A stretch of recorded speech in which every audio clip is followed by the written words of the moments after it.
All right, picture this. Someone searches for the exact problem your business solves. Google reads your website, writes the answer in your own words, and hands it over. They never click. You didn't lose a visitor. You lost a potential customer, and your dashboard never even showed that it happened. Ooh, yeah.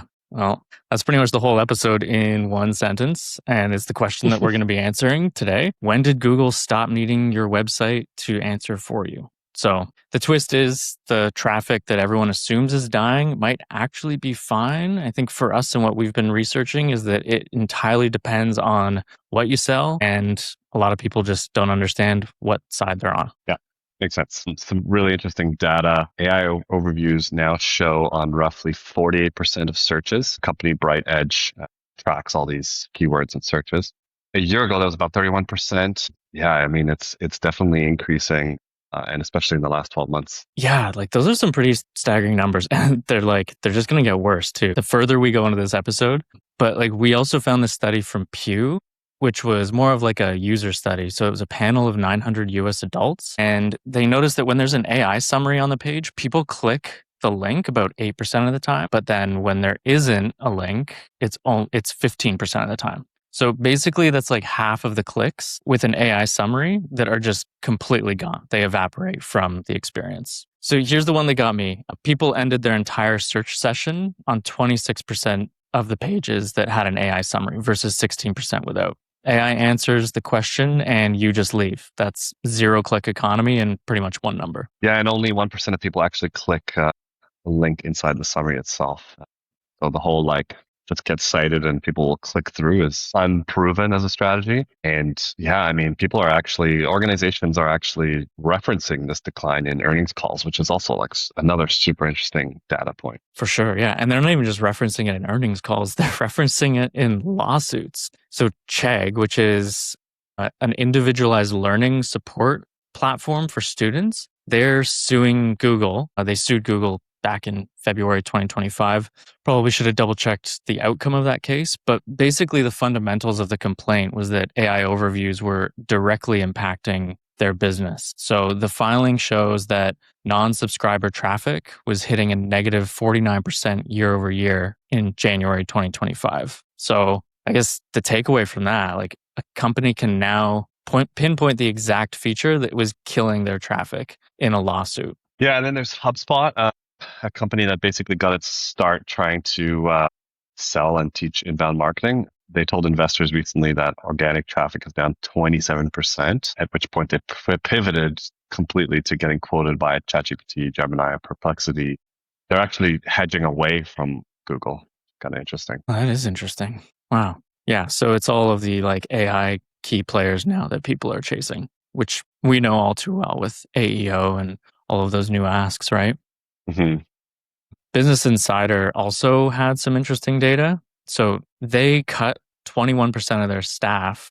And in the CEO's memo, they pointed straight at the traffic drops. Like Business Insider, we talked about yesterday, they're in editorial mags, right? So they're pretty reliant on search. And the fact that AI likely scraped all of their information into their models to begin with is not lost on me either. But yeah, so similarly, Wall Street Journal, their organic traffic is down about 55% over the last 3 years. And it's bad, especially for editorial magazines. Mm-hmm. Yeah, I mean, the entire industry is going to get hit again from change from paper to digital and now from digital to AI search, basically, a new form of search. Yeah. Not to mention they've already gotten scraped for no money. Yeah, exactly. And I think that lawsuit with New York Times is still open with Anthropic and OpenAI, right? What was Google's response to the studies? They called them flawed methodology, which is hilarious considering that really they're the only ones that hold the data and algorithm to prove or disprove it. So they're basically grading their own exam and failing people that are auditing them. Yeah, that's too funny. Oh my God. Yeah, they're like, your study is wrong, but we won't tell you if it is wrong or not, even though we have the data. It's absurd.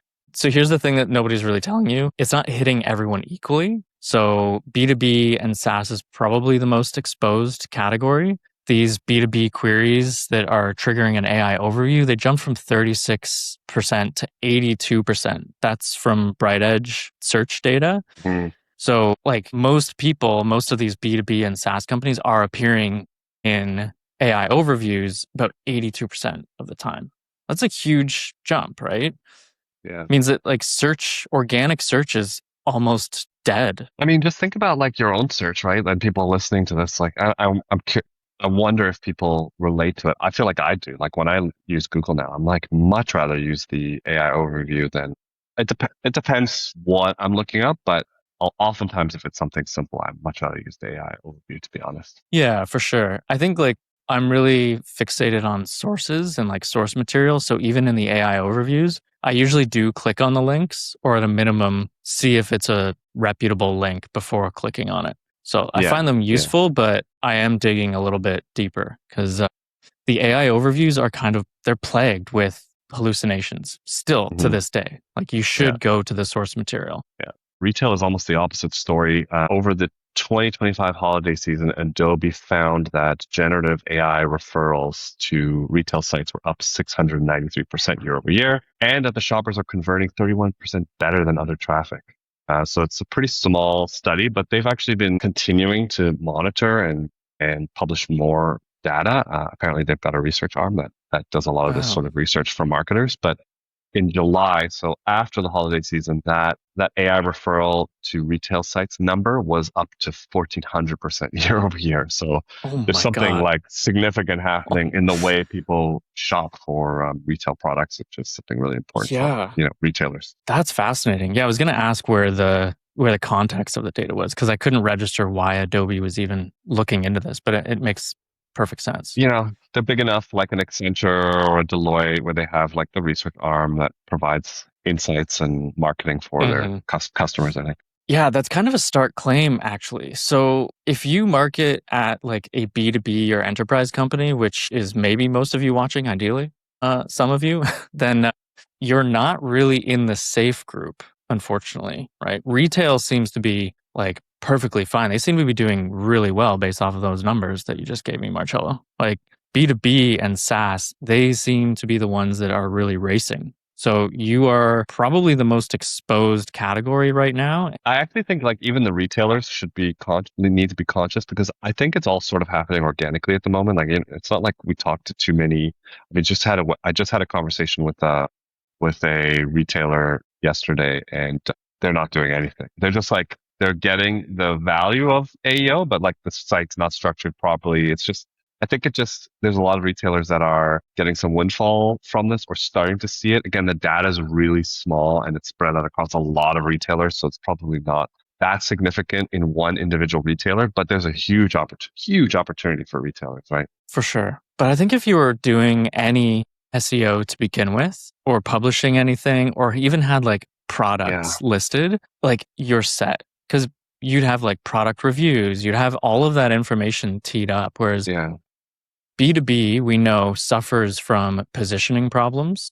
And those positioning problems tend to trickle down into lack of an SEO strategy, a content strategy, hmm which then has a bigger impact on how the site is structured. We had that call yesterday where we were trying to discern like what the company even did and like their positioning, the yeah, website structure. And this is a multinational company and the website yeah, structure made zero sense. So yeah, they're B2B, not SaaS, but it's like those are the two categories that suffer the most because I think that they were the most behind the curve when it came to positioning, SEO, and then technical SEO and structure. yeah. Retail had that stuff dialed in a long time ago. So they're, like you said, Sure. they're getting the windfall of this and it's just that compounding thing right now. Yeah, it's also just I guess naturally easier to structure data for retail, right?